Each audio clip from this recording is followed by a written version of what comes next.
বাপেরা, নওজোয়ান তরুণেরা, বিশ্ব জুড়ে নতুন করে যাবার অশান্তির বীজ রোপণ হতে লেগেছে। পৃথিবী জুড়ে আবার সন্ত্রাসীরা মাথা চাড়া দিয়েছে। পৃথিবী জুড়ে আবার মানবরূপী পশুগুলো মাথা চাড়া দিয়েছে। পৃথিবীর জমিনে আবার হিংস্র মানুষগুলো আবার তারা মাথা চাড়া দিয়েছে।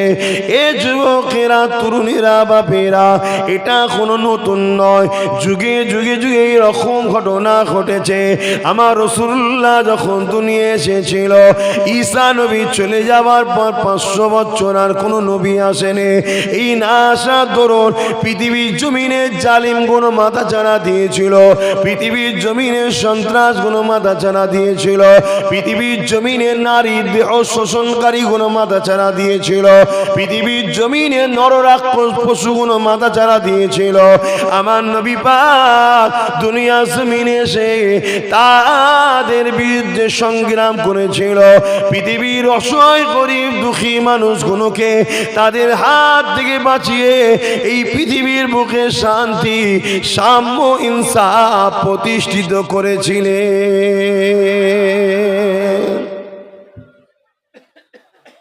সেই দিন থেকে তাদের একটা রাসূলের উপরে রাগ হয়ে আছে। ধারাবাহিকভাবে ওই লাইনের মানুষ যারা নারীকে ভোগের জিনিস মনে করে, যারা সমাজকে গোলাম বানাতে চায়, যারা গরিবের রক্তকে চুষে খেতে চায়, যারা সমাজের বুকে সন্ত্রাসী করতে চায়, তারা যুগে যুগে আমার নবী ও নবীর ইসলামের বিরোধী সেই দিন থেকে করে করে আসছে। কেন? তাদের পৃথিবী জুড়ে যে সাম্রাজ্য অন্ধকারের তৈরি করেছিল, আমার নূর নবীর ওসিলায় আল্লাহ ভেঙে চুরমার করে দিয়েছে। জোরে বলুন সুবহানাল্লাহ। তাহলে আমার নবীর উপরে রাগটা কাদের বুঝে আসছে? যারা মানবরূপী পশু, যারা রক্ত পিপাসিত মানুষ, যারা দাঙ্গা পছন্দ করা মানুষ, যারা খুন, অত্যাচার, নারীর দেহকে ভোগ করাকে পছন্দ করা মানুষ, এই শ্রেণীর মানুষ হলো আমার নবীর দুশ্মন। কথা মাথায় ঢুকছে? তারা নতুন করে আবার মাথা চাড়া দিয়েছে। তাই তারা বিভিন্ন ভাবে চক্রান্ত করছে ইসলামকে ক্ষতি করার। মনে রাখবেন, যুগে যুগে এরকম মানুষ মাথা চাড়া দিয়েছিল। এই পৃথিবীর জমিনে চিঙ্গিস খান বলে একজন এসেছিল। 1 লক্ষর উপরে নারীর ওপরে জুলুম অত্যাচার করেছিল। এই চিঙ্গিস খানের হাতে 1 কোটির ওপরে মুসলমানের হত্যা হয়েছিল। এই চিঙ্গিস খানের হাতে হাজারো হাজারো মুফতি মৌলানাকে হত্যা করে দিয়েছিল। এত বড় জালিম অত্যাচারী, সে চেয়েছিল ইসলামকে মিটিয়ে দেবে। কেন? ইসলাম দাসত্ব প্রথার বিরুদ্ধে, সে দাসত্ব প্রথা চালু করতে চেয়েছিল। রাজা চিঙ্গিস খানের সবাই গোলাম হবে, তার উপাসনা করবে, তার অন্যায়কে কেউ অন্যায় বলতে পারবে না। আরে আমার নবীর ইসলামকে মিটাতে সে চেয়েছিল। কেন? ইসলাম এখনোর বিরোধিতা করে থাকে, এই জন্যে তারা চেয়েছিল।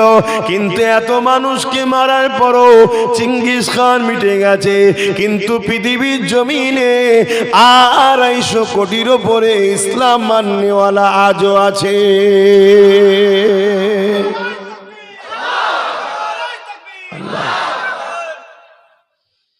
এরকম নমুনা যুগে যুগে এসেছে বাপ। এতে ঘাবড়াবার কিছু নেই, এতে প্রস্তুত হতে হবে। কি প্রস্তুত? পারমাণবিক বোমা তৈরি করতে হবে? কথা বলছি তো। AK-47 লিস্ট হবে নাকি? না, কিচ্ছু লাগবে না। শুধু হুজুরের গোলামের মতো গোলাম হয়ে যাও। কথা কিছু বুঝলে? তুমি ভাববে এটা হয় কি করে? হ্যাঁ, এতে তোমার ভেতরে একটা ইমানের পাওয়ার হবে। আর এই ইমানের পাওয়ারটা এত শক্তিশালী, দুনিয়া থেকে চলে যাওয়ার পরও 800 বছর পর, এক ব্যক্তি দুনিয়া থেকে চলে গেছে, 800 বছর হয়ে গেছে। 800 বছর পর তিনার শহরের ওপরে যখন আমেরিকা বোম মারছিল, হাজারো লাখো মিসাইল মেরেছে, একটাও ফাটেনি। কেন? ওই বাগদাদের জমিনে গৌস পাক রয়েছে। জোরে বলুন সুবহানাল্লাহ, আরো জোরে বলুন সুবহানাল্লাহ। ইনশাআল্লাহ আমাদের হিন্দুস্তানে গৌস পাকেরই আওলাদ, ওই পরিবারেরই সন্তান সুলতানে বাদশাহ গরিবের নওয়াজ আছে। জোরে বলুন সুবহানাল্লাহ। আল্লাহু আকবার। ঘাবড়াবার কিছু নেই, শুধু আমরা যে ভুল করছি ভুল থেকে শুধরে যাও। আমাদের ভুলের মধ্যে একটা ভুল হলো এই যে বাচ্চাদের হাতে ফোন। এই দেখেন, দেখছেন, ওকে কেউ বলে পাঠিয়েছে ফোনটা নিয়ে যা, তুই নুকিয়ে নুকিয়ে করবি। দেখুন ওইটুকু ছেলে হাত দেবো। আপনারা এই বিষয়টা নিয়ে হাসলেন কেন? এটা তো অন্যায়, কিন্তু হাসার জিনিস নয়। অন্যায়কে নিয়ে হাসতে হয়? কার ফোন এটা? বলো কার ফোন?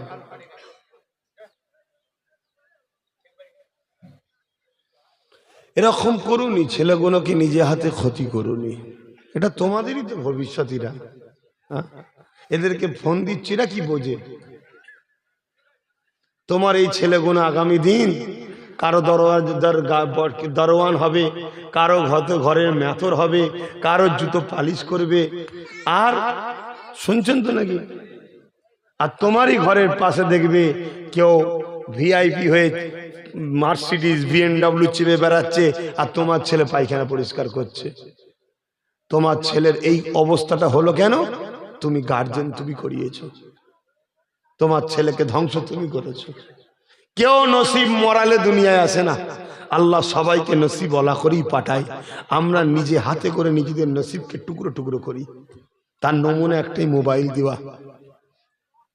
এই মোবাইলের জন্য ছেলেদের স্বাস্থ্য কোনো ক্ষতিকারক হচ্ছে, ছেলেগুলোর বাড়ন্ত কমে যাচ্ছে, সেইভাবে বড় হচ্ছে না, লম্বা চওড়া তাকতলা ছেলে মেয়ে হচ্ছে না। তারপরে ব্রেনের রস শুকিয়ে যাচ্ছে। তাহলে ব্রেনের রস যদি শুকিয়ে যায় তো পড়াশোনা কি করবে বলে? যাক, বললাম একটু আপনাদেরকে আপন মনে করি বলে। হয়তো অনেকে মনে মনে ভাবতে পারেন, আরে আমার টাকায় আমায় ছেলে দিত, তোমার অত জ্ঞান দিতে হবে না, এরকম ভাবতে পারে। কিন্তু যারাদেরকে আপন মনে করি তাই বলি, এই দুনিয়ায় তো পৃথিবীতে বাপ একটা জিনিস যে কোনোদিন সন্তানের কাছে ভালো হতে পারেনি। কি ভুল বললাম? অথচ সারা জীবন বাপ কোনোদিন সন্তানের খারাপ চাই না। এই পৃথিবীতে এই একজন ব্যক্তি যিনি চায় যে আমার থেকেও আমার বাচ্চা বড় হোক, নিঃস্বার্থে একজনই চায় যে আমার থেকে আমার বাচ্চা বড় হোক। বাকি কেউ চাই না যে আমার থেকে কেউ বড় হোক। তোমার মায়ের পেটের ভাইও চাই না। এটা বাস্তব বলছি, সহ্য করতে পারবে কিনা পারবে পরের কথা। মায়ের পেটের ভাইও চাই না যে আমার ভাই আমার থেকে বড় হোক। একমাত্র আব্বা চাই যে আমার বাচ্চা আমার থেকে যেন বড় হয়। তাহলে আপনি যদি আপনার বাচ্চাকে আপনার থেকে বড় চান, তাহলে আপনি কি চাইছেন? আপনি পরের জমিনে চাষ করেন, বা নিজের 2-4 বিঘে আছে চাষ করেন, বা লেবারি করেন, ধ্যান মজুরি করেন। মুসলমান তো গরিব রে বাবা, আপনার ছেলেটা করুক চাইছেন কেন? আপনার ছেলে কি জজ হতে পারে না? আপনার ছেলেকে IPS অফিসার হতে পারে না? আপনার ছেলেকে DM BDO হতে পারে না? মুসলমানের ঘরে জন্ম হয়েছে বলে আপনার ছেলের কি কপাল ফাটা? কপাল তো আমরা ফাটাচ্ছি আমাদের বাচ্চাদের। কেন আপনার ছেলে আগামী দিন নিজের রাষ্ট্র পরিচালনা করবে, তার জন্য বড় বড় MP মন্ত্রী হতে পারে না? ইসলাম যখন ইজাজত দিয়েছে তাহলে হওয়াতে অসুবিধা কোথায়? কিন্তু না, আমরা নিজেরাই আমাদের বাচ্চাদের কপাল আমরাই ফাটিয়েছি। আজকে ফাটাতে ফাটাতে এমন জায়গায় নিয়ে চলে এসেছি, আগামী দিন আমাদের বাচ্চারা মসজিদ পাবে কি সন্দেহ, মাদ্রাসা পাবে কি সন্দেহ, কোরআন পাবে কি সন্দেহ। তোমার কবরটা যে কোথায়, যেটু যাই জিয়ারত করেছি, দাদর কবর, বাপের কবর, কবর থাকবে কি সন্দেহ। হয়তো পুরানো সিস্টেম চালু হয়ে যাবে। আমি আমার জন্য চিল্লাইনি, আমি আমার জন্য চিল্লাইনি না। আব্বাস সিদ্দিকী তুমিও তো পুড়বে, হ্যাঁ তুমিও তো মরবে, কিন্তু আমি মরবো ঠিক, ইনশাল্লাহ পুড়বো না। কেন? রুহের জমিনের উপরে আসমানের নিচে এমন কোন মা তার বেটা পয়দা দেয়নি যে নবীর বংশের আওলাদকে পুরাতে পারবে। কথা বুঝে আসছে? কিন্তু আপনাদের কি হবে ভাবুন আমার ভাইয়েরা। ভাবুন, খারাপ নেবেন না।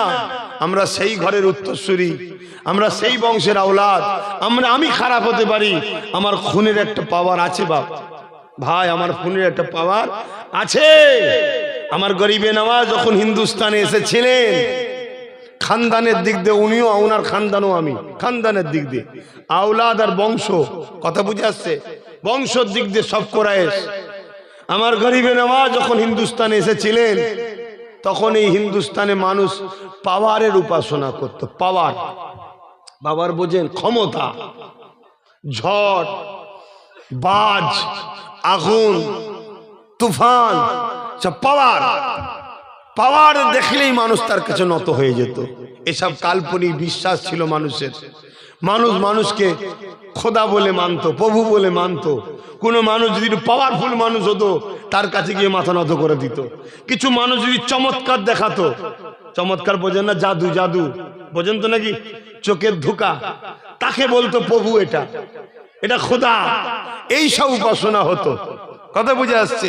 এক কথায় অন্ধকার ছিল, শিক্ষার কোনো আলো ছিল না, সভ্যতা ছিল না, ইনসাফ ছিল না, ইনসানিয়াত ছিল না, মানবতা ছিল না, মনুষ্যত্ব ছিল না। আরেক গরিবের গলায় ঘন্টি ঝুলানো থাকতো, ঘন্টি। নাপিত, নিচু জাত, কথা বুঝে আসছে? তাদের ঘন্টি ঝুলিয়ে রাখতো, বলতে কোনো নিচু জাত, ছোট লোক, এদের মুখ দেখলে অশুভ হবে, এই সব ধারণা ছিল তাদের। আমার গরিবের নওয়াজ এসে বললে, কি মানুষ মানুষের মধ্যে বিভাজন, মানুষ কখনো মানুষের মুখ দেখলে অশুভ হয়, মানুষ মানুষকে ছুলে কখনো অছুত হয়, তুইও মানুষ, ইও মানুষ। সৃষ্টিকর্তা একে ধনীর ঘরে জন্ম দিয়েছে, একে গরিবের ঘরে জন্ম দিয়েছে, একে গরিব করে পরীক্ষা নিচ্ছে, তোকে ধনী করে পরীক্ষা নিচ্ছে। এভাবে বিভাজন কেন? আমার গরিবের নওয়াজ পুরো হিন্দুস্তানের মানুষকে বুঝাতে লাগলো। কথা বুঝে আসছে? এবং গরিবের নওয়াজের দ্বারা কিছু কারামত ঘটেছিল। নবীদের দ্বারা মোজেজা হয়, ওলিদের দ্বারা কারামত ঘটে। আর ঘটাবার মালিক কে? জোরে বলুন। পাওয়ার আল্লাহ, পাওয়ার আল্লাহ। তোমার গরিবে নওয়াজ একদিন রাস্তা দিয়ে যাচ্ছে, আর একদল মানুষ আগুনের উপাসনা করছে। একটা আগুনের কুণ্ডু তৈরি করেছে, করে সেই আগুনকে ঘিরে তারা আগুনের উপাসনা করছে। গরিবে নওয়াজ যে বলছে, তোমরা কি করছো এখানে? তারা বলছে, আমরা আগুন খোদার উপাসনা করছি। শুনছেন তো নাকি? আগুন খোদার উপাসনা করছে। খোদা তো একটা ভাই, তাই তো নাকি? না দুটো, না তিনটে? তারা বলছে আগুন খোদার উপাসনা করছি। গরিবে নওয়াজ বললেন, কত বছর করছো? তারা বলল 40 বছর। গরিবে নওয়াজ বলছে, 40 বছর যে খোদার উপাসনা করছো, নিশ্চয়ই সে খোদা তোমায় ভালোবেসেছে। কি? আরে 70 বছর ধরে একটা লোক, আমার খোদা, আমাদের খোদা, কায়নাতের একমাত্র মালিক, আল্লাহর নাফরমানি করেছিল। 70 বছর পর একদিন ভুল করে শুধু বলেছে সামাদ। সে সামদ বলে একটা নকল খোদার উপাসনা করত। একদিন ভুল করে সামদ না বলে বলেছে সামাদ। আমার আল্লাহ সারা দিয়েছে। বল বান্দা কি হয়েছে? জোরে বলুন সুবহানাল্লাহ, আরো জোরে বলুন।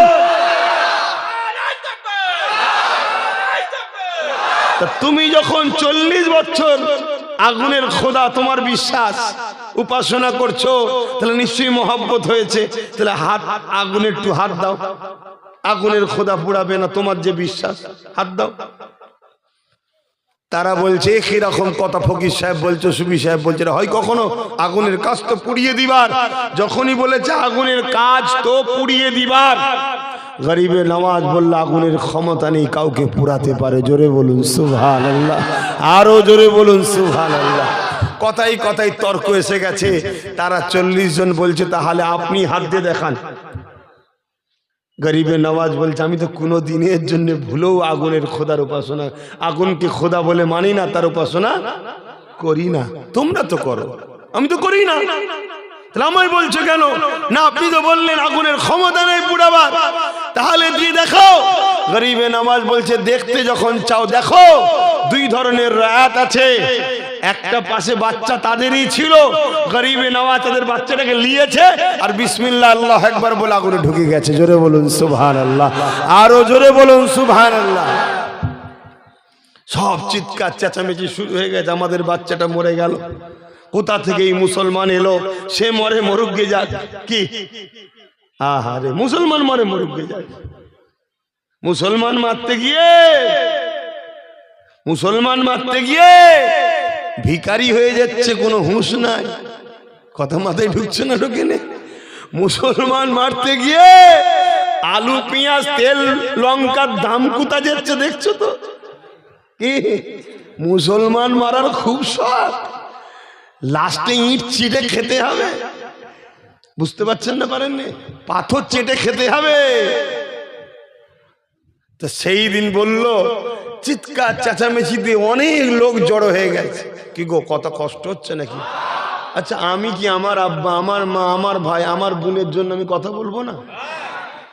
এটা তাহলে আমি যদি না বলি, আমি কি মানুষ? যে তার বাপের জন্য কথা বলে না, যে তার মায়ের জন্য কথা বলে না, যে তার বোন ভাইয়ের জন্য কথা বলে না, আপনারা কি আমার মা বাপ ভাই বোন নয়? তাই তো আমি আমার নবীর উম্মতদের জন্য কথা বলবো, এটা তো আমার মনুষ্যত্ব। কিন্তু আমি ভুল বলছি কি? আমি আপনাকে ভালোবেসে কারোর গলা জবাই করছি কি? আমি আপনাকে ভালোবেসে কারোর বুকে লাথি মারছি কি? আমি আপনাকে ভালো বলতে কি অন্য কাউকে আঘাত করছি কি? না। কিন্তু যে আপনাকে মারতে যাবে, ক্ষতি করবে, আমি তো ডিফেন্সে দাঁড়াবো নাকি? কেন? আমার মা এটা, আমার বাপ এগুলো, আমার মা এগুলো, আমার ভাই এগুলো, আমার ছোট ছোট ভাইপো এগুলো, আমাদের আত্মীয়রা। এদের সঙ্গে আমার আত্মীয়তা করেছে কে? মুহাম্মাদুর রাসূল। জোরে বলুন সুবহান, আরো জোরে বলুন সুবহানাল্লাহ। আর বাংলার মুখে আত্মীয়তা করে দিয়েছে মুহাম্মদ রাসূলেরই আওলাদ মুজাদ্দিদ জামান আবু বকর সিদ্দিক। জোরে বলুন সুবহানাল্লাহ। তাই পৃথিবীর যে কোনো জায়গায় আমার নবীর গোলামের উপরে কিছু হলে আমি বলবো, কেন? তা আমার আপন। তো ভাইয়েরা আমার, গরিবে নওয়াজ দীর্ঘক্ষণ আগুনের মধ্যে বাচ্চা গেলে চলে গেছে, কোনো খবর নেই। বিশাল আগুন, চারিদিকে সব হই হই, লোকজন জড়ো হয়ে গেছে। কি হয়েছে? সবাই এসে জিজ্ঞেস করে কি হয়েছে? আরে এক মুসলমান এসে এই বলেছিল, এই বলেছিল, আমাদের বাচ্চা গেলে চলে গেছে। পুরে ছাই হয়ে গেল, এতক্ষণ পুরে ছাই হয়ে গেল। আরে লিয়াই পানি টানি কোথায় গেছে? তখন তো এত সিস্টেম নাই রে বাবা, এত সিস্টেম নেই তো যে দমকল চলে আসবার, এলেও তো অনেক সময় লাগবে। কিছুক্ষণ পর গরিবে নওয়াজ খাজা মঈনুদ্দিন আজমিরি হামাস সুলতান, ইনাকে ছাড়া কাউকে সুলতান বলে ভারতের মানি না আমি। আপনারা মানেন নাকি? আমি ইনাকে শুধু সুলতান মানি। হিন্দুস্তানের এই একজন বেতাজ বাদশাহ, আজকেও তিনি বাদশাহ, আজকের হিন্দুস্তান তিনিই চালাচ্ছেন, এটা আমার ঈমান। জোরে বলুন সুবহানাল্লাহ। কথা বুঝে আসছে না? না তো ভাইরা আমার গরিবে নওয়াজ খাজা মঈনুদ্দিন আজমিরি সঞ্জালি হুজুর কাপড় ঝাড়তে ঝাড়তেই বাচ্চাটা নিয়ে বেরোচ্ছে। জোরে বলুন সুবহানাল্লাহ।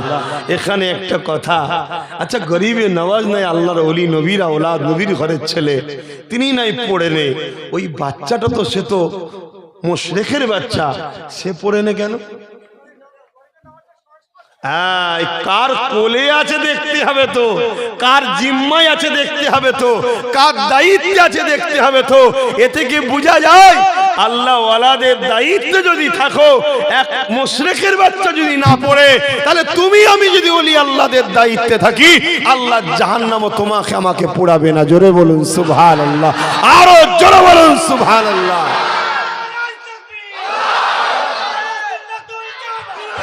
ভাইয়ের আমার, তাই তো বলি দাদা হুজুরকে মজবুত করে ধরবেন। যাক, সেই গরিবে নওয়াজের এই চমৎকার দেখে, এই কি বলে চমৎকার নেই, নাউজুবিল্লাহ, এই কারামত দেখে গরিবে নওয়াজের হাতে ওই 40 জন মানুষ গরিবের নওয়াজের পায়ে সেজদায় পড়ে গেছে। আপনি হলেন আমাদের খোদা। কেন? তখনকার লোক পাওয়ার দেখলে উপাসনা করতো। শুনছেন তো? আপনি আমাদের খোদা। গরিবে নওয়াজ বলছেন না, আমি তোমাদের খোদা নয়।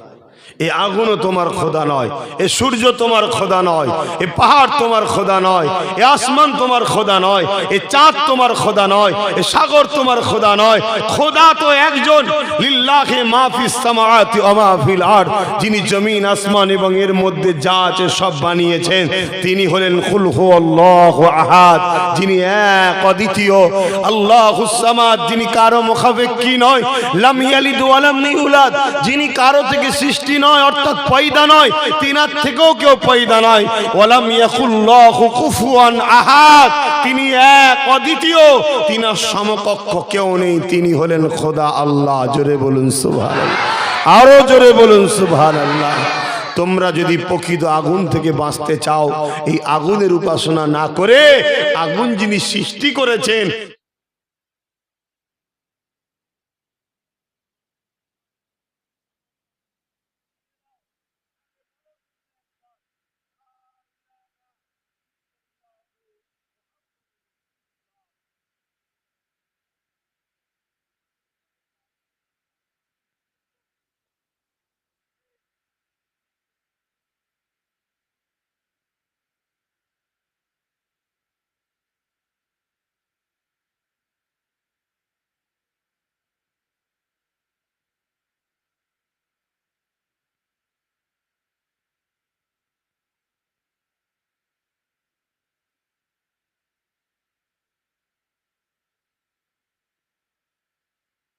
না, কথা বুঝে আসছে? পড়াও, হাত দাও। তা হাত যখন দিচ্ছে তখন তারা একে অপরকে বলছে তুই দে তুই দে তুই দে। তা গরিবে নওয়াজ বলছে 40 জন একসাথেই হাত দাও। তারা হাত দিয়েছে, তাড়াতাড়ি বার করেছে, দেখছে একটা পশমও তাদের পড়ে নেই। জোরে বলুন সুবহানাল্লাহ, আরো জোরে বলুন সুবহানাল্লাহ। তা আল্লাহর ওলিদের সোহবতে থাকা দরকার আছে না? না। এখন নতুন করে আমার দেশেতে আবার একদল লোক সেই গরিবে নওয়াজের রওজা মাজারকে নিয়ে বিভ্রান্ত করতে চাইছে, জানেন তো নাকি? মানে এদের খুব বার বেড়েছে, এবার জাহান্নামে যাওয়ার সময় হয়ে গেছে। কথা বুঝছেন না, বোঝেন না? খুব বার বেড়ে গেছে, সেই নিয়ে এখন মাথা চাড়া দিয়েছে। আরে 800 বছর আগের কথা, সেই 800 বছর আগে গরিবে নওয়াজ ওই জায়গাতে আল্লাহর হুকুমে তিনি সমাহিত হয়ে আছে। কেউ যদি দাবি করে এখানে এই ছিল এই ছিল এই ছিল, তাহলে পুরো কায়নাতটাই তো আমাদের আল্লাহর। কথা বুঝে আসছে না? নাই? তাহলে মুসলমান যদি দাবি করে তাহলে অসুবিধা হবে না? হবে না। কিন্তু না, আল্লাহ আমাদেরকে শিখিয়েছে খবরদার আমার সৃষ্টির উপরে জুলুম করো না।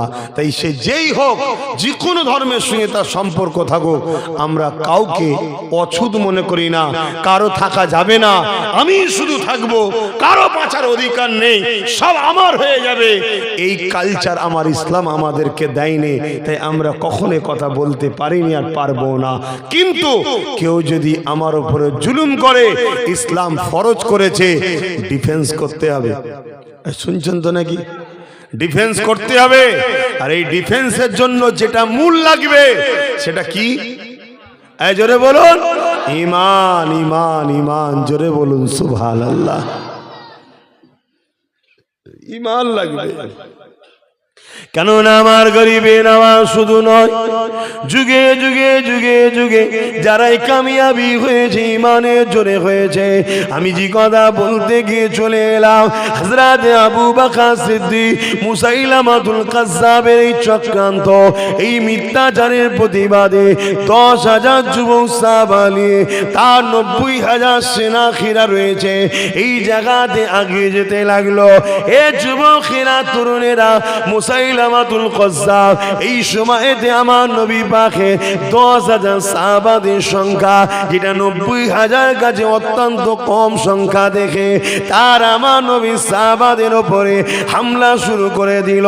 কিন্তু 10,000 ইমানদার নবীর গোলামের কাছে, সাহাবাদের কাছে 90,000-এর সংখ্যা ওই জালিম মুসাইলামাতুল কাজ্জাব টিকতে পারল না।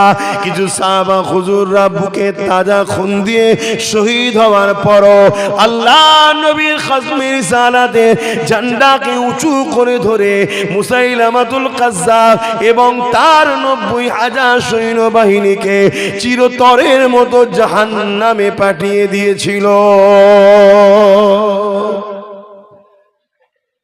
সংখ্যা কম দেখে মুসাইলামাতুল কাজ্জাব ভাবলো আলোচনায় যে লাভ নেই, হামলা করো। শুনছেন তো নাকি? আজকেও কেউ ভাবছে সংখ্যা কম, সুযোগটা কাজে লাগিয়ে আলোচনা করে লাভ নেই, হামলা করো। শুনছেন তো নাকি? তাই ট্রেনে হামলা, বাসে হামলা, কাজে গেছে হামলা, হচ্ছে না হয়নি? হ্যাঁ, মসজিদের মধ্যে 2-4 জন দেখেছে, ঢুকে গিয়ে হামলা হচ্ছে না, হয় না? হচ্ছে। কিন্তু এ থেকে রেহাই পাওয়ার উপায় আমি আবার বলে যাচ্ছি, হুজুরের প্রেম ও আদব বাড়ান। হুজুরের প্রেম ও আদব বাড়বে কিসে করে? আল্লাহর ওলি হযরত ইমাম গজ্জালী খুদু জানিয়ে দিলেন, বাবারা দরুদ শরীফ বেশি বেশি করে পড়ো, দরুদে নবী পাকের প্রেম বাড়ে। আর নবী পাকের জীবনী পড়ো, এতে নবী পাকের প্রেমটা বাড়বে। যদি জীবনী পড়তে না পারো, তাহলে যারা জীবনী শোনায় তাদের কাছে গিয়ে বসো, নবী পাকের জীবনী শোনো।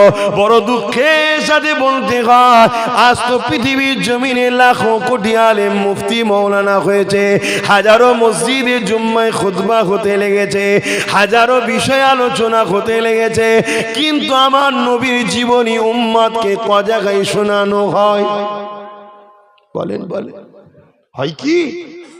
এই একটা চক্রান্ত। তরুণেরা, নামাজের আলোচনা শোনাতে হবে, অবশ্যই শোনান। রোজার আলোচনা শোনাতে হবে, অবশ্যই শোনান। হজের আলোচনা শোনাতে হবে, অবশ্যই শোনান। দ্বীন ইসলামের আলোচনা শোনাতে হবে, বিভিন্ন বিষয়ে অবশ্যই শোনান, কোনো আপত্তি নাই। তবে মনে রাখবেন, সব কিছুর আগে আমার নবী পাকের সঙ্গে উম্মতকে জোরে, এটা হলো ঈমান। ঈমান যদি না থাকে, নামাজের আলোচনা শুনে নামাজ পড়ো তো জাহান্নামে যেতে হবে।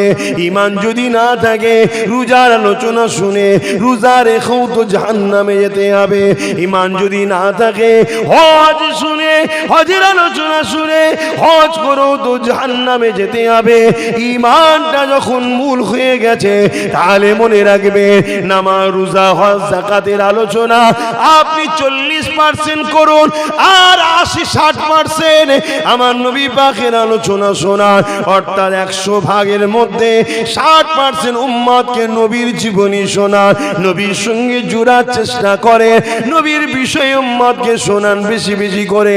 বাকি 40% নামাজ, রোজা, পাক পবিত্র হওয়া, খালাল বিভিন্ন বিষয় শোনান। তাহলে মনে রাখবেন, ঈমান অবস্থায় যদি আমল কম হয়ে যায়, আল্লাহ পাক তথাপিও কিয়ামতের দিনে ওই কমটা ঘাটতিটাকে পূরণ করে দেবে, ওয়াদাও করেছে।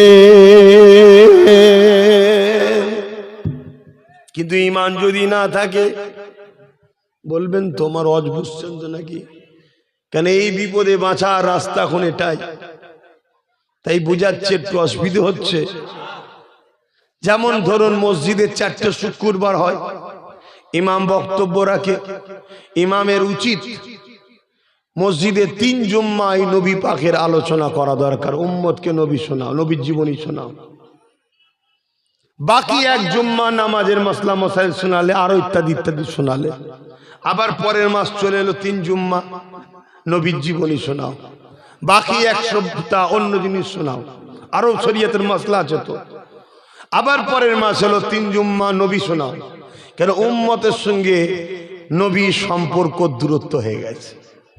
এরা হুজুরের শান বোঝে না, এরা হুজুরের মান বোঝে না। তাই আজকে ছদ্মবেশী দুশ্মনের রসুল মৌলানা মুফতি সেজে আমাদেরই অর্থ নিয়ে আমাদের বাড়ি খেয়ে আমার নবীকে মরা বানিয়ে দিয়ে চলে যাচ্ছে, আমার নবীকে আমাদের মতো বলে চলে যাচ্ছে। আমার নবীর জ্ঞান নিয়ে ছোট বড় আলোচনা হচ্ছে। কে বলছে ইলমে গায়েব জানে না, কেউ বলছে আবার আলিফ বেতেছে জানে না। নানা রকম কথাবার্তা আমাদেরকে শিখিয়ে দিয়ে চলে যাচ্ছে। শুধু নবীকে খাটো করো। মনে রাখবেন, এই কথা শোনার পরে যে প্রতিবাদ করবেন তার মধ্যে ঈমান নেই। কথা মাথায় ঢুকছে না? ঢোকে না। কিন্তু উম্মত এই সম্বন্ধে জ্ঞানও রাখেন, যেটা আমার নবীর শান বাড়ছে না কমছে। কিন্তু এতটুকু তো কমন সেন্স জ্ঞান থাকা দরকার। আমার নবীকে আমি বললাম, ধরুন এই মৌলানা সাহেব বলল যে আমার নবী সব জানে, আমার নবী সব দেখতে পায়, আমার নবী সব শুনতে পায়। আর আমি বললাম আমার নবী সব জ্ঞান রাখে না, আমার নবী সবকিছু দেখতে শুনতে পায় না। এটা বলুন, আমি নবীকে সম্মান বাড়ালাম না কমালাম? আর ইনি তো এইটুকু তো কমন সেন্স জ্ঞান বোঝা দরকার। অশুনতে শুনতে যে কে কি বুঝাচ্ছে, আর যখনই বলবে নবী সব দেখতে পায়, নবী সব শুনতে পায়, আবার একদল এসে বুঝাচ্ছে আরে দেখার মালিক তো আল্লাহ, শোনার মালিক তো আল্লাহ, অতএব নবীকে আল্লাহর সঙ্গে মিলিয়ে দিয়ে শিরক করে ফেলেছে, শিরক করে ফেলেছে। আমরা অমনি ঘেবড়ে যাচ্ছি, অমনি ঘেবড়েছে, শিরক হয়ে গেছি।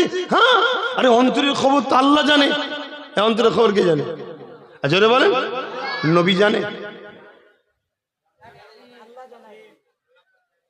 অত খুলে আপনাকে বলতে কে বলেছে? আমি শুধু এইটুকু জানতে চাই, নবী জানে কি না? মুমিন যখন ঘরে মায়ের কাছে ভাত চান তখন বলেন নাকি খাবার মালিক আল্লাহ, মা তুমি ওসিলা দাও? এত খুলে বলেন? তখন তো ডাইরেক্ট যে বলেন মা ভাত দাও, তখন তো মনে হয় না শিরক হচ্ছে, যে চাইতে আল্লাহর কাছে হয়। নবীর বেলায় এলে শুধু শিরকের গন্ধ লাগে, তার মানে আমাদেরকে ধ্বংস করে দিয়েছে। এই ধ্বংস করেছে না করে? এই তো চক্রান্ত।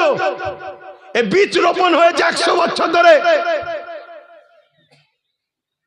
যখন আমরা হজ করতে করতে বলি মায়ের পায়ের তলায় জান্নাত, তখন সমস্যা হয় না, তখন সবাই বলে সুবহানাল্লাহ। আর যখন বলা হয় নবী যাকে জান্নাত দে বলবে সেই জান্নাতি হয়ে যাবে, তখনই সমস্যা হয়ে যায়। আরে কবে বিচার হবে, কবে কি হবে? নবী জান্নাত দিল, কথা মাথায় ঢুকছে না? ঢোকে না? এই গুণকে চিনতে হবে, এই গুণ আমাদের আস্তানা থেকে সরাতে হবে। কেন এই গুণ সব ফিট করে রাখা হয়েছে। এদের কাজ একটাই, আমাদের কাছে যে পাওয়ারটা আছে এই পাওয়ারটাকে কেড়ে নাও। আমাদের কাছে রাষ্ট্র ক্ষমতা নেই, কোনো প্রশাসনিক ক্ষমতা নেই, বোম বন্দুকের ক্ষমতা নেই, পরমাণু শক্তি নেই, কলমও আমাদের এখন সব শেষ, কলমের জোরও নেই, তারপরও আমাদেরকে মিটানো যাচ্ছে না। রিসার্চ করে দেখেছে ওদের মধ্যে একটা পাওয়ার আছে, যে পাওয়ার রাষ্ট্র ক্ষমতার থেকেও দামি, যে পাওয়ার সমস্ত ক্ষমতার থেকেও দামি, পরমাণু বোমার থেকেও দামি ক্ষমতা। ওটা হলো হুজুরের প্রেম ও আদব। জোরে বলুন সুবহানাল্লাহ। ওরা যখন পাগলের মতো নবীকে ভালোবাসে, বৃহৎ নবীকে আদব করে, প্রেম করে, আল্লাহ তখন ওদেরকে ভালোবেসে লাই। জোরে বলুন সুবহানাল্লাহ। আর আল্লাহ যাকে ভালোবেসে নেবে কেউ তার ক্ষতি করতে পারে? আল্লাহ তো কোরআনে এমনটাই বলেছে।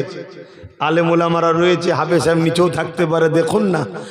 আল্লাহ কোরআনে বলছেন কুল ইন কুনতুম তুহিব্বুনাল্লাহ ফাত্তাবিউনি ইউহিব্বুকুমুল্লাহ ওয়া আগফির লাকুম যুনুবাকুম ওয়াল্লাহু গফুরুর রহিম। বড় কাফলাম কুল তার মানে হলো হাবিব আপনি বলুন। আল্লাহ নবীকে বলতে বলছে ইন কুনতুম তুহিব্বুনাল্লাহ, যারা বলে আল্লাহকে ভালোবাসি। কি আমরা বলি না? বলি না? আল্লাহকে ভালোবাসি বলি না? বলি না? আল্লাহ বলছি এরা যদি সত্যবাদী হয়, ওই যে আমরা বলছি ভালোবাসি, এই ভালোবাসা যদি সত্য হয়, একটা পরীক্ষা দিতে হবে, একটা টেস্ট দিতে হবে। কি টেস্ট দিতে হবে, কি পরীক্ষা দিতে হবে?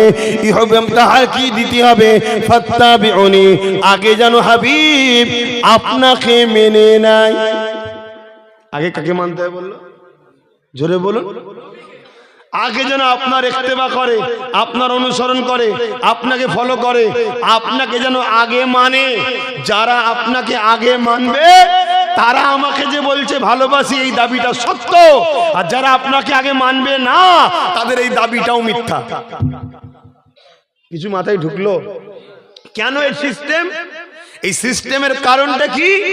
আল্লাহ ও আমাদের বীজখানে মোহাম্মদ রসুল আছে। জোরে বলুন সুবহানাল্লাহ। মোহাম্মদ রসুলকে আল্লাহ পাঠিয়েছে কি জন্যে? আমাদের সঙ্গে আল্লাহর যে সম্পর্ক কেটে গিয়েছিল, 360টা কাবার মধ্যে ঢুকিয়ে দিয়েছিল, সব মানুষ পৃথিবীর অন্ধকারে চলে গিয়েছিল, বান্দার সঙ্গে খালেকের সম্পর্ক দূরত্ব হয়েছে, নবীকে আল্লাহ পাঠিয়েছে যান ওদের সঙ্গে আমার সম্পর্কটা জুড়ুন। তা আল্লাহর সঙ্গে বান্দার সম্পর্ক জুড়ার বীজখান হলো মোহাম্মদ রসুল। জোরে বলুন সুবহানাল্লাহ। সেই নবীকে আগে দরকার, আল্লাহ ফায়সালা করছে তোরা নবীর কাছে যা, নবীকে ধর, নবীকে অনুসরণ কর, তাহলে কি হবে? ইউহিব্বুকুমুল্লাহ, আমি আল্লাহ তাদেরকে ভালোবাসবো ঘোষণা দিলাম। জোরে বলুন সুবহানাল্লাহ। তাহলে আল্লাহর ভালোবাসবেন, এটা বলতে লাগবে না। আল্লাহকে ভালোবাসবো এটা বলতে লাগবে না, আপনাকে কাজে প্র্যাকটিক্যাল দেখাতে হবে। কাজটা কি? নবীর ইত্তেবা করা, নবীর অনুসরণ করা, নবীকে প্রথমে ফলো করা। যারাই নবীর ইত্তেবা অনুসরণ ফলো করে তাদের সম্বন্ধে আল্লাহ বলছে আমি তাদেরকে ভালোবাসবো। জোরে বলুন সুবহানাল্লাহ। তাহলে পক্ষে প্রথম ভালোবাসা আল্লাহর পক্ষ থেকে হয়। বান্দার ক্ষমতা কি আছে, কি হাইসিয়াত আছে আমাদের আল্লাহকে ভালোবাসবো? আমাদের কি ক্ষমতা আছে? আল্লাহর পক্ষ থেকে প্রথম প্রেম আসে, আমাদের দিলকে আল্লাহ এই উপযুক্ত বানায়, তারপরে তো সেই প্রেমটা আমাদের দিলে আল্লাহ রাখে। জোরে বলুন সুবহানাল্লাহ। কত সহজ নাকি? তো সেই জায়গায় আমাদের কাজ হবে নবীকে মহব্বত করো, আদব করো, পিয়ার করো, ভালোবাসো। এখন কারো মাথায় যেতে পারে ফাত্তাবিউনি বললেন, এখানে তো ইত্তেবা করা, অনুসরণ করা, মহব্বত কোথা পেলেন? মহব্বত কোথা পেলেন? ভাই কারো ইত্তেবা অনুসরণ করতে গেলে মহব্বত ছাড়া হয়? এটা খুলে আল্লাহ বলবে, এর মধ্যে পুসিদা আছে মহব্বত। জোরে বলুন সুবহানাল্লাহ। যেমন আল্লাহ বললেন আসজুদু, তোমরা সেজদা দাও। ভাই কবার দেবেন? একবার না দুবার? সেজদা কবার দেন? এক রাকাতে বলুন। কোথা দিন পেলেন? দুবার তো দিবার কথা আল্লাহ বলেন। তাহলে ওর মধ্যে পুসিদা আছে, ওই পুসিদাটা খুলবে কে? মুহাম্মদ রাসূল। জোরে বলুন সুবহানাল্লাহ। আমি বুঝাতে পারছি তো নাকি?